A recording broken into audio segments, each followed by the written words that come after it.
Welcome. In front of me is a OPPO Reno15, and today I will show you how you can enable and set up your Do Not Disturb mode on this device.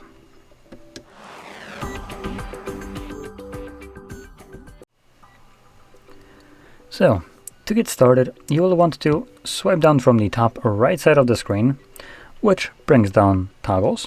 And in here we're looking for the Do Not Disturb mode. Now for me it is visible on the first page right over here. Looks like a moon icon. But we have two pages, and if you can't find it on any of the pages, it might mean that you need to add it yourself, which you can do so by clicking right here on this pencil and clicking on the plus and finding it somewhere below right here and just simply tapping on this toggle to add it. From there, click on done and you're good to go.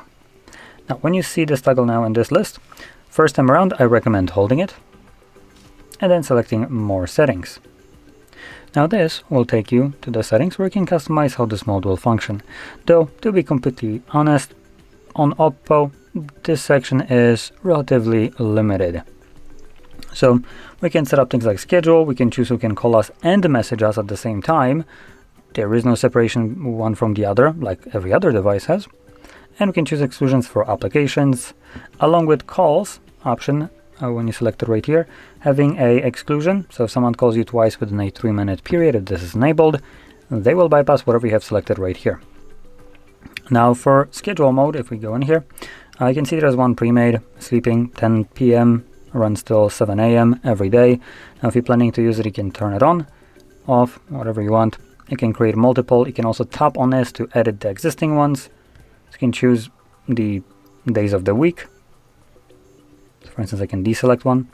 We can change the time. And we can also edit the name. And like I said, you can have multiple created and you can have multiple running at the same time. So anyway, once everything is set up, assuming you want to use a schedule mode, just toggle it on in here. But for everyone else trying to use this mode occasionally, just find the toggle, tap on it. First time around gets you this window, turn on Do Not Disturb. In Do Not Disturb mode, you will only receive notifications for alarms, timers, and calendar events. Now this is incorrect, considering depending how you selected messages and calls, you will be receiving those too. Anyway, we're going to select Turn On, and that's it. You can see we have this icon now, it is also right here. There we go. And when you're done needing it, when you manually turn it on like I did right now, you will also need to remember to turn it off. And to do so, find this toggle once more, tap on it once again, and you can see it's now off. So there we go. Now, I hope you found this very helpful, and if you did, don't forget to hit like, subscribe, and thanks for watching.